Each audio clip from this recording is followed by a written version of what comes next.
I'm going to start off by saying this is one of my favorite chapters in probably the last 2 years, up there with the Shanks chapter from Reverie, the Dragon chapter, or the Dragon Reveal chapter of Kaido, and what else was there? The Katakuri fight, the finale of the Katakuri fight. Those have been kind of my top three chapters, and this is up there with them. So this is going to make it top five of the last 2 years. So let's get started talking about it. Let's get started with the review, and let's dive into it.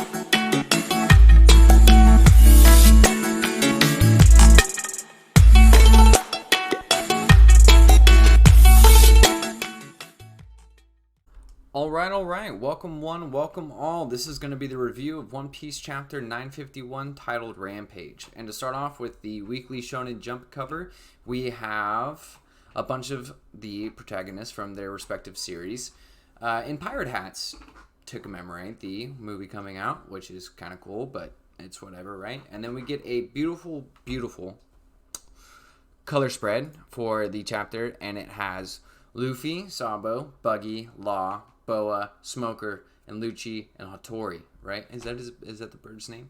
And it's just really colorful. It's very vibrant. It's just like a food fight, basically, and everything's going down, but it's just in reference to the One Piece Stampede movie. And the only thing that I really want to make note of is the liquor bottle that Lucci's holding, and it says 6 black on it, so I think Oda gets down, with the little black, little R&B, little soulful music. So that's basically it for the cover and the weekly Shonen Jump cover.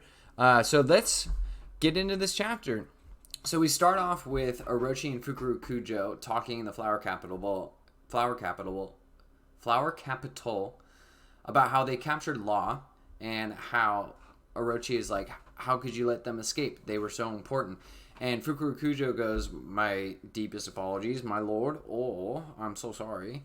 And then he says basically that we captured the second most notorious pirate from the Alliance, that being Trafalgar Law. And once they realize that their captain has been captured, they're going to basically combust from the inside. They're going to have all this internal fighting. And so this is what Fukuro Kujo is planning on, because he knows that a lot of pirates have betrayals when there are alliances, and that's just the pirate world.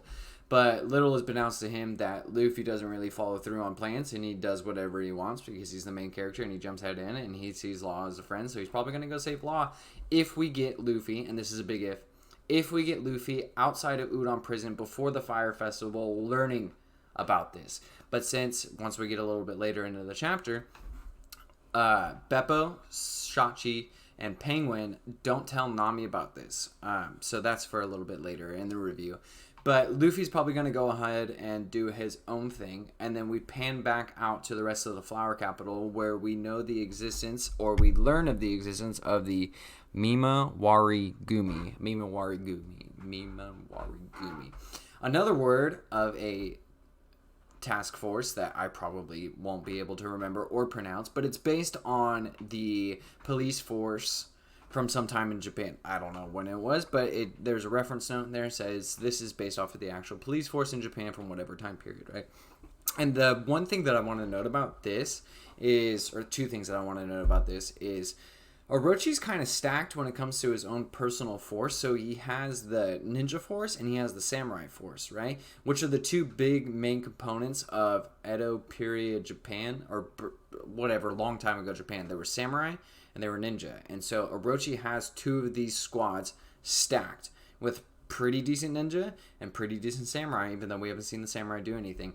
The second thing that I want to note about this is that the dude who is in the very front of the panel, there's like a little like lolly girl off to the side with a mask, which kind of reminds me of Toga. And then we have Beetlehead, and then we have some fat dude in the back, like some big dude, right? But the main dude in the front looks like a very skinny Ashura Doji. And so I was like, yo, does Ashura Doji just shoot tomorrow have a brother? Like, is this Denjiro? But it's probably not Denjiro, because I'm more subscribed now to the theory that Kirishiro is Denjiro, but like deep inside, I don't want it to be that. I want Kirishiro to be Kiroshiro. I don't want him to be somebody who's been waiting for 20 years. So it could be Denjiro. It couldn't be Denjiro. Kiroshiro could be Denjiro. I'm more subscribed to it, but I still have like this gut feeling that Kiroshiro is his own character. And so basically we pan back from this task force back to the prison where all of the prisoners are held for having the crime of being against Orochi for the secret symbol. And we get a little bit of banter between Shinobu and Sanji. And Sanji's like, I can't believe we found all these people. And Shinobu's like, I can't believe we found all these people. There's at least 1,000 in there. They'd be so great to join the alliance so we can take down Kaido. And then we pan to two prison guards. And they basically say, like, hey, why haven't we let these prisoners escape? It was all a facade. Toniyasu just took the blame for everything and saying that it was a prank and it was just a drawing from way back when. And then the second guard says, do you really want to go against Orochi? Basically, right now, if we let everybody out, it's going to let them know that Orochi made a mistake and we can't make him look bad, especially with the Fire Festival coming up and the foretelling of the 20-year time skip, or the prophecy, that's the word, or the prophecy of the 9 red scabbards coming back. So they say that the prisoners are still going to be in there. I think we're going to have a Prison Break 2.0, not as big as Udon because Udon's a lot more important than this small sector of a prison. But I do think we're going to get a Prison Break 2.0 before the Fire Festival with all of these prisoners.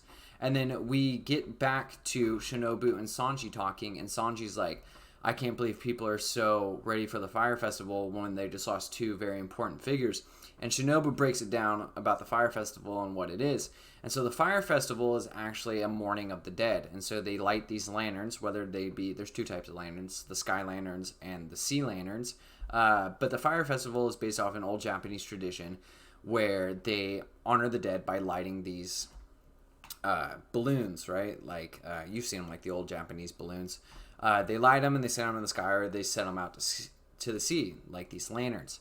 And so Shinobu's like, no, hey, like, actually, they're going to be able to mourn a lot over these 2 dead figures, and this is what the Fire Festival is.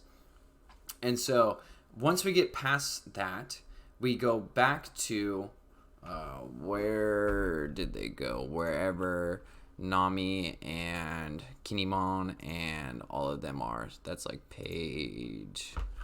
Outskirts of the flower capital, north of Ebisu town. That's where we're at right now.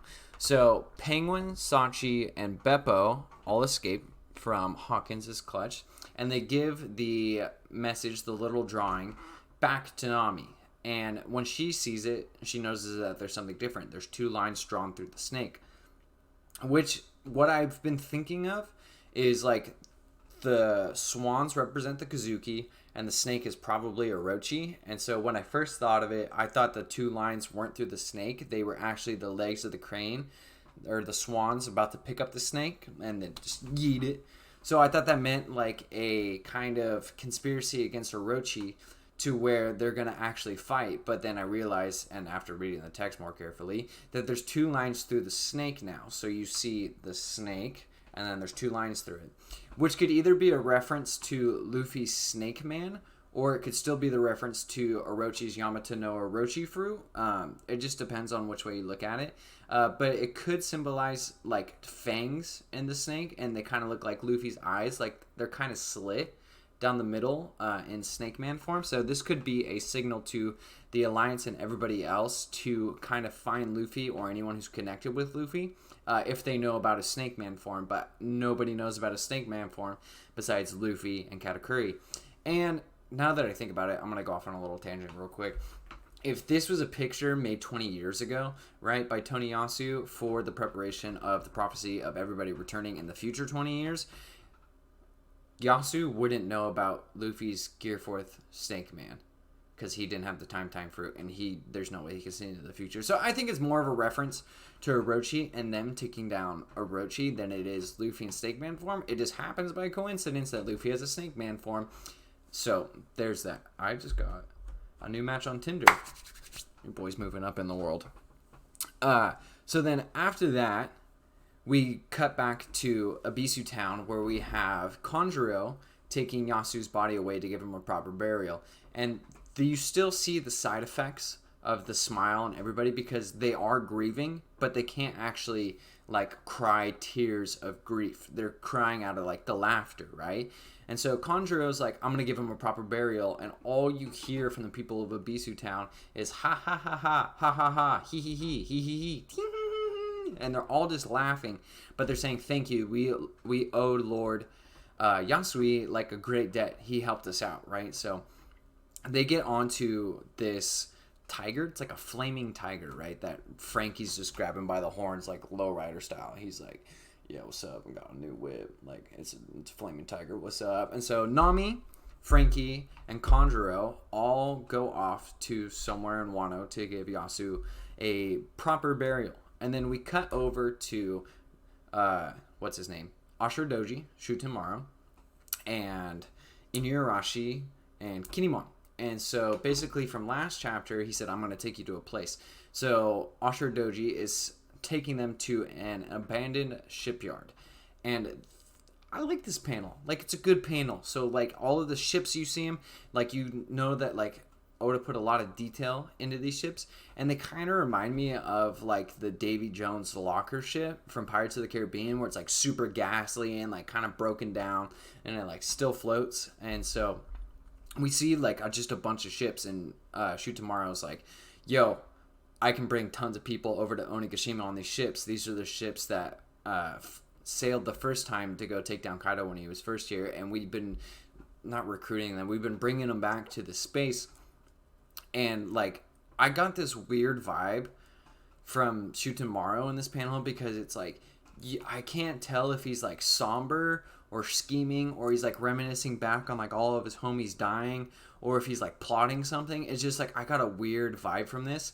And then Kinemon says, oh, I'm going to go get Frankie to repair all of these ships. And so that's Frankie's next new job outside of him getting the blueprints for Onigashima, which I can't remember if he got them or not. But the new job for Frankie is to repair all these ships to bring everyone over to Onigashima. And then, this is a long chapter, long review, appreciate you guys. And then we go over to Robin, Usopp, Brook, and they're smuggling Otoko onto the ship at a boat wharf.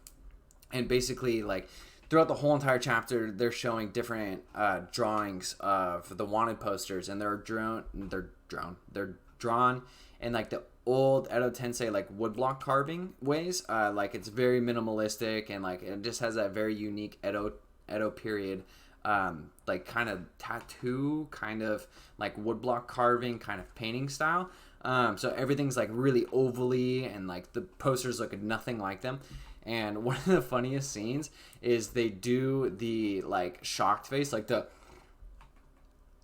face from back when Luffy got smacked down by Kaido and they learned the news. And then the dude at the wharf is like, all right, it's not them. Let them through. And so I was like, what the fuck? You can just make an ugly face and you're a completely different person. It's kind of like anime logic. Like, you throw on sunglasses and you're a different person. Like when Sanji put on Stealth Black, his raid suit, and then he got like a bandana and the like super dark glasses. They're like, who is this guy? We don't know who he is. And he like, you could tell that he like for sure looks the same. Then we get a super cute panel, like a super adorable panel of Robin telling Brook that he's too cold to touch, so let me hold Otoko. And then it's like Robin and Otoko, and they're like, yeah, I got you, you're cool, because she's like still knocked out. And then we get to probably one of the best endings of a chapter, and this is where a lot of content is going to come from a lot of people.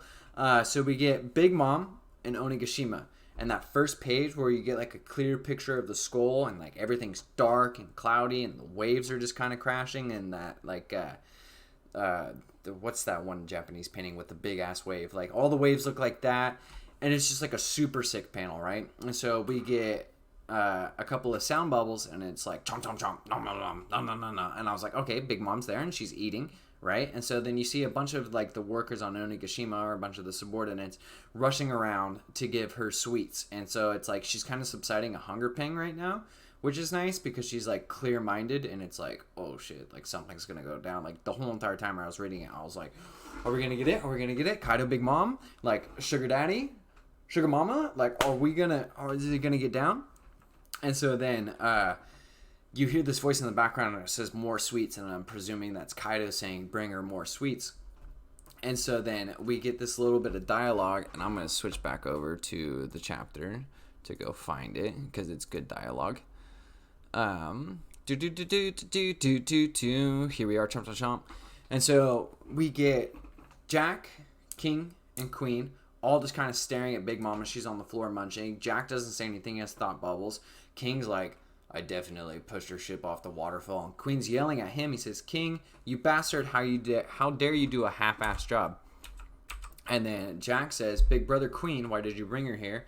Queen goes off on him. All communications were cut. And then Big Mom addresses King and says, I'll forgive your behavior from yesterday if you join my crew. So there's only been a day between Big Mom arriving on Wano, King knocking the ship off, right? Her getting amnesia and going to Udon. All of that Udon shit, this like blew my mind for a second when I like read it the second time. I was like, that all happened in a singular day. And we still have 8 days left till the Fire Festival. And this is where it gets interesting because Big Mom proposes that King joins her crew. And I don't know who's stronger, King or Katakuri, but Katakuri's my boy, and King's kind of becoming my boy now too. So she says, there are still 3 races missing from my country.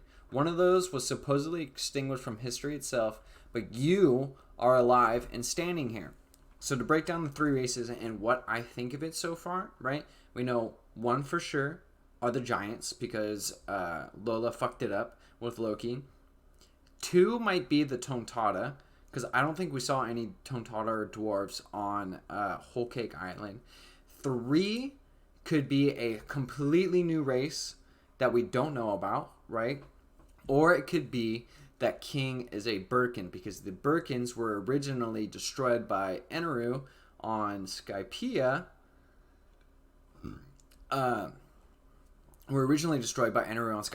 But that doesn't make sense for him to be a Birkin, even though his wings do look the same. And they also look the same as Tengu-sama's. But if Eneru destroyed the Birkins, this doesn't make sense because it says one of those was supposedly extinguished from history itself, which could tie it back to the Void Century, and there could be a race from the Void Century that was extinguished throughout the years when the world government was originally taken up. So I don't think that he's a Birkin.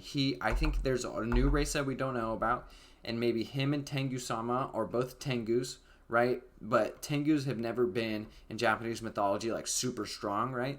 So I'm leaning towards the belief that King is a new race that we don't know about, whether it be like demon, angel, flying oni, like anything, right? Like I just think it's a whole entire new race. So that's cool. And then he just stands there and says, I refuse. And it's sick because it's just like you see this like determination and you see the same loyalty from every first commander to their Yonko captain. Zoro to Luffy, Katakuri to Big Mom, Ben Beckman to Shanks, Marco to Whitebeard, King to Kaido. We see every first-hand commander have this undying, unyielding loyalty to their captain. And it's like, this is why first commanders are usually like in my top 5 favorite characters. It's because their determination to make their captain the king of the pirates or the best pirate in the world or untouchable, right, is just a huge emphasis on the actual trust and loyalty that captains bring to their crew, and first mates really reflect this well.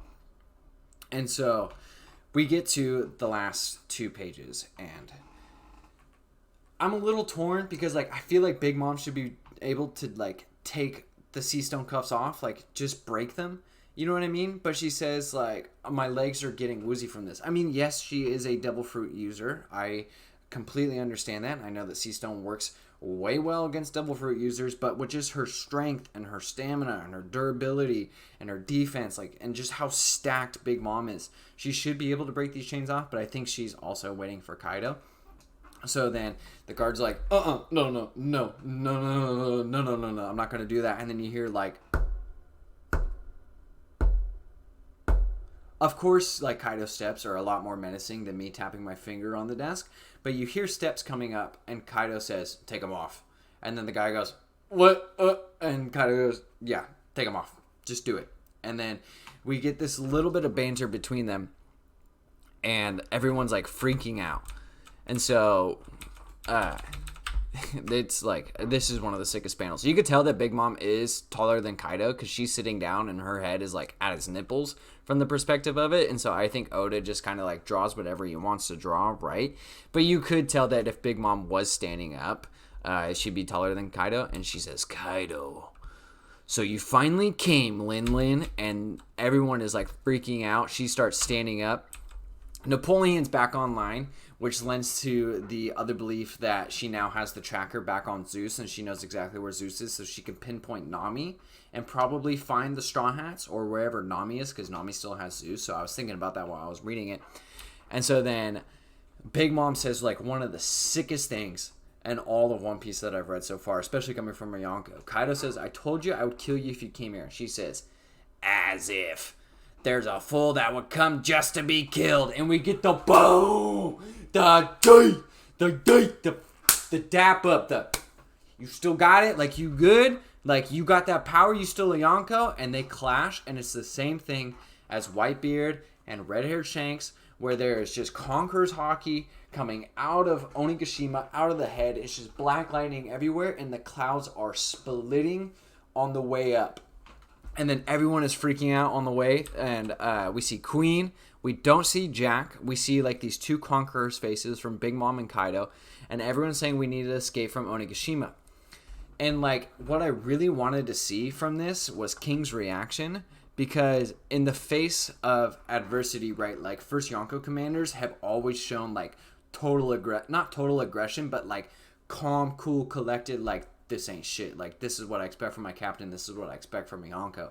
Like with Katakuri, it was like Katakuri during the wedding procession was like, it's whatever, dude. Like, Gear 4th, that's nothing on Big Mom, right? Like, and I wanted to see King's reaction just to get like even his eyes from it, right? So, wonderful chapter. Really enjoyed it. From this to that to the other thing, all the bouncing around, it really feels like Act 2 is accumulating, and it's going to be kind of wrapping up within, I want to say, like the next 10 chapters, so like probably by the end of the year. And I just love this series. You know what I mean? Like, it's so good. Appreciate y'all for listening to me for 21 minutes and 24 seconds. This is Rasslin' Haslam, the Gryffindor, the Grinder, signing out. Like, comment, subscribe. Appreciate y'all, and I'll see y'all soon.